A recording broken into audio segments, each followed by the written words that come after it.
Fala galera, tudo jóia? Mais um Flipchart Friday e hoje é um Flipchart Friday especial. A gente vai falar sobre números, sobre dados. No final das contas, eu gosto de relembrar uma lógica já batida, virou um clichêzinho, mas a galera fala, in God we trust, all others must bring data. Ou seja, a gente acredita em Deus, todo mundo, além de Deus, a gente não acredita. Tem que trazer dado para comprovar e para consolidar o que está falando. Uma das coisas que eu acho mais cruciais quando a gente olha para o mercado brasileiro é que a gente tem muita gente que faz muito pouco e gosta de falar. Todo mundo sabe disso. E o que eu estou aqui para mostrar para vocês hoje é que o que a gente fala com você, seja no nosso certificado lá no Outbound Go, falando de Outbound Marketing e Sales, seja falando de Sales Engagement ou em todo o material que o Outbound Marketing disponibiliza no nosso blog, ele é provado no Brasil também. Eu gosto de falar muito que o Aaron Ross ele é um cara genial, mas em 2011, quando ele lançou o Predictable Revenue, ele já estava começando a parar de funcionar nos Estados Unidos. E aqui no Brasil, ele já parou de funcionar tem um tempinho.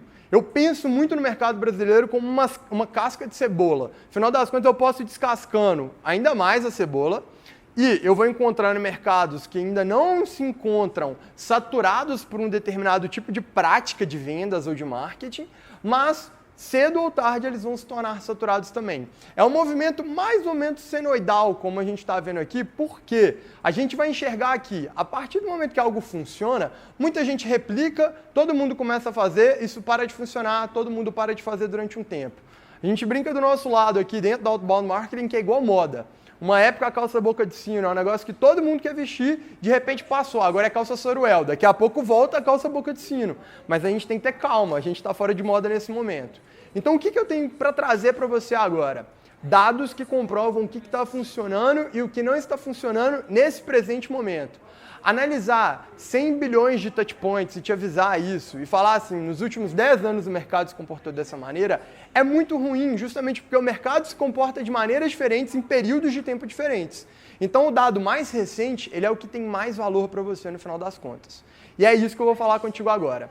A gente juntou todos os dados de dentro do Rive, que é a nossa plataforma de Sales Engagement, e a gente trouxe tudo que você deve fazer em Outbound, tudo que realmente funciona. Primeira coisa que eu quero falar contigo. Você sabe a diferença entre um fluxo simples e um fluxo misto? Ou um fluxo automatizado e um fluxo semi-automatizado? O fluxo simples para a gente, ele é o fluxo que possui só um tipo de touchpoint, ou seja, só e-mail, só ligação, só touchpoint via LinkedIn, então um e-mail do LinkedIn e por aí vai. Do outro lado, o fluxo misto, ele vai ser 1 hora ligação, 1 hora e-mail, eu posso colocar o LinkedIn, ou seja, o simples é com um tipo de touchpoint, o misto ele vai ter um mix de touchpoints, tendo 2 ou mais. Independe do que você escolhe. A gente pega um dado da Inside Sales, onde eles falam que fluxos mistos, com pelo menos 3 tipos de canais onde você realiza seu touchpoint, então, por exemplo, e-mail, telefone e LinkedIn, ele vai ter um engajamento, ou seja, um índice de conversão 165,9% maior do que os fluxos simples. Do nosso lado aqui no Brasil, e aí você vai falar, pô Vinícius, beleza, Inside Sales está falando disso no mundo inteiro. Quantos clientes eles têm no Brasil? Como que o mercado brasileiro se comporta? Você está falando comigo que o Aaron Ross está errado no mercado dos Estados Unidos, vindo para o mercado do Brasil tentando aplicar a mesma coisa. Então, o que funciona? De novo, isso vai se comprovar como verdade. A gente coletou vários dados, são mais de 1.900.000 interações entre leads e vendedores, times de vendas, SDRs, Account Executives. Dentro desse dado, a gente encontrou que os fluxos mistos eles convertem 4 vezes mais do que fluxos simples. Ou seja, se você só está utilizando e-mail hoje, você está perdendo a chance de converter 4 vezes mais leads do que você converte. E aí eu gosto de lembrar sempre o meu time quando eu falo desse dado. Todo mercado é finito, porque o mundo é finito. A gente tem um número finito de pessoas. Não adianta eu queimar todos os meus leads agora e priorizar só o volume, não priorizar a qualidade também. Do outro lado, quando a gente fala de fluxo automatizado, é o fluxo que, no final das contas, ele vai ser feito por e-mail em geral mesmo, porque é a maneira mais simples de automatizar. Eu posso ter um ou outro tipo de mensagem que eu consigo automatizar, mas quase nenhuma ferramenta permite isso hoje de maneira simples. E eu vou ter o fluxo semi-automatizado. Ele cria uma tarefa e ele permite que eu, vendedor ou profissional de vendas, faça uma alteração, uma personalização, uma customização dentro daquela tarefa. O fluxo semi-automatizado, ele casa muito bem com o fluxo misto, então isso já driva um pouco do resultado que a gente enxerga. Mas mais do que isso, fluxo só de e-mail, então fluxo simples, automatizado ou semi-automatizado, eles também vêm pelo menos 3 vezes no aumento da conversão deles. Ou seja, se você está usando um fluxo completamente automatizado e pouquíssimo personalizado, está errado. Você já está errado, está perdendo 3 vezes, está perdendo pelo menos 2/3 dos leads que você poderia converter. No final das contas é isso. E aí alguns outros dados que eu acho que são importantes. Primeiro deles, fluxos, em geral, os que mais convertem, eles têm entre 7 a 8 touchpoints em outbound. Então, na hora que eu estou prospectando um lead e eu quero conectar com ele, eu vou fazer pelo menos 7 a 8 touchpoints. É uma média também global e que ela se comprovou muito bem aqui no Brasil no final das contas. Fluxos maiores e fluxos menores tendem a converter menos. Apesar disso, mesmo os fluxos com 7 a 8 touchpoints, eles veem a maior parte da conversão ocorrendo até o terceiro touchpoint. A partir dele, a gente vê uma queda brusca, eu ainda consigo converter uma outra coisa, mas quando eu diminuo o número de touchpoints, a gente está entendido que o modelo de conexão que eu faço e até mesmo a minha comunicação, ela é afetada. E aí eu não consigo trazer esse lead para dentro do meu pipeline. Então, foca nisso. Se você está tendo um fluxo com 7 a 8 touchpoints e nos 3 primeiros você não está convertendo muito, já pode começar a otimizar, porque é neles que você tem que ver a maioria, a maior parte dos leads conectados chegando para você, beleza? Mais um dado muito interessante. No final das contas, a gente fala sobre variáveis. Muita gente fala comigo assim, Vinícius, como que eu personalizo o meu e-mail? Eu tenho que personalizar um para um? Não necessariamente. A sua personalização ela pode ser baseada em variáveis específicas. Ainda assim, existem boas e más práticas na hora de personalizar seu e-mail com variáveis. Por quê? Porque a variável, ela no final das contas, ela te dá uma personalização limitada. A não ser que você use variáveis completamente customizadas, e aí a gente vai falar até de snippets, que é uma outra pegada, a gente está falando sobre variáveis simples, como primeiro nome, empresa, o cargo e por aí vai. O que a gente encontrou, que o ponto ótimo é 4 variáveis dentro de um template de e-mail. Ele aumenta a sua taxa de resposta e aumenta a sua taxa de conversão também. Se ele aumentar a sua taxa de resposta, poderia ser uma taxa negativa. O pessoal está te respondendo falando que não gostaria de engajar dentro do seu processo. A taxa de conversão ela vai lidar também com um cara que responde positivamente. É importante demais garantir que você tenha essa variação dentro do seu processo. Por quê? Trabalhei com 4 variáveis, vou garantir mais resposta, mais conversão.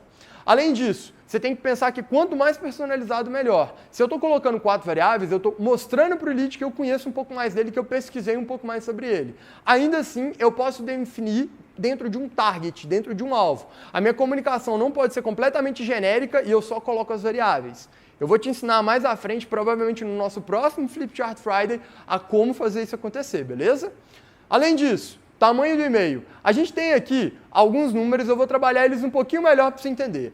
Em geral, até 300 caracteres e de 600 a 900 caracteres a gente encontrou uma maior conversão. Ou seja, de 300 a 600 e acima de 900 a conversão cai. Por quê? A gente vai entender isso agora. Em e-mails de follow-ups, ou seja, quando eu já fiz uma tentativa de conexão, que geralmente é um e-mail mais denso, é um e-mail um pouquinho maior, eu já tentei conectar com o meu lead, já tentei falar com ele, eu tenho que fazer um follow-up sobre esse e-mail, para ele me responder. Lembra que são as 3 primeiras tentativas que convertem mais?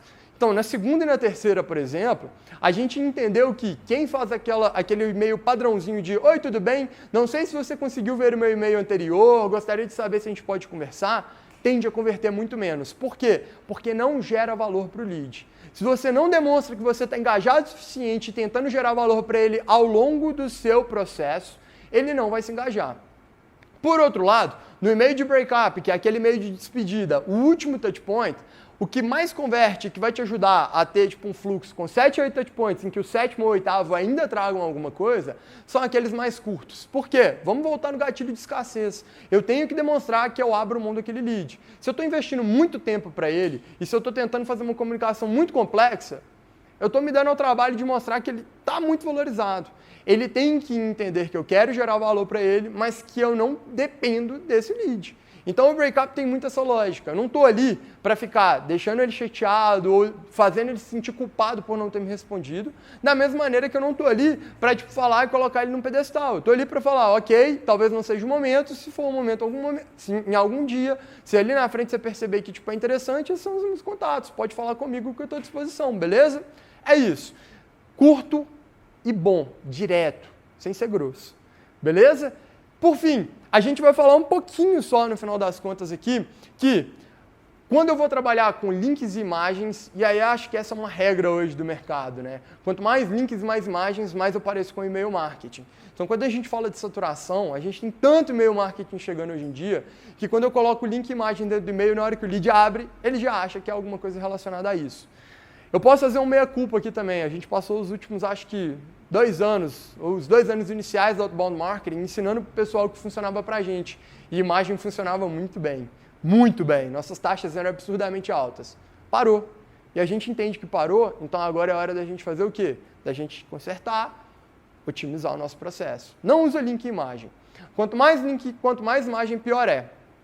A gente ainda não está sofrendo com o GDPR lá na Europa, que vai necessitar de alguns links dentro do seu e-mail. Então, se você prospecta na Europa, pode vir falar comigo que eu te explico um pouquinho mais do porquê que isso vai acontecer.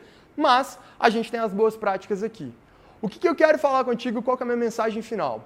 Você está fazendo o seu processo errado? Quando você enxerga todos esses números que eu estou falando contigo, você enxerga que você está fazendo alguma coisa, tipo, próxima do que eu estou desenhando aqui, se você não enxerga e você tem uma plataforma em mãos para garantir que isso aconteça, pega o nosso conteúdo, vai no blog do Outbound Marketing e entende quais são as melhores práticas e como que você vai adaptar seu processo. Agora, se o seu problema é estrutural, você não tem capacidade de fazer, ou porque você não tem uma ferramenta em mãos, ou porque a sua ferramenta é muito limitada, vem conversar com a gente. Aqui dentro do River a gente te ensina a fazer do melhor jeito e a gente te dá suporte para fazer do melhor jeito. Fechado?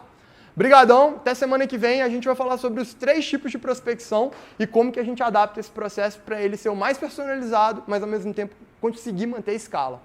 Até mais!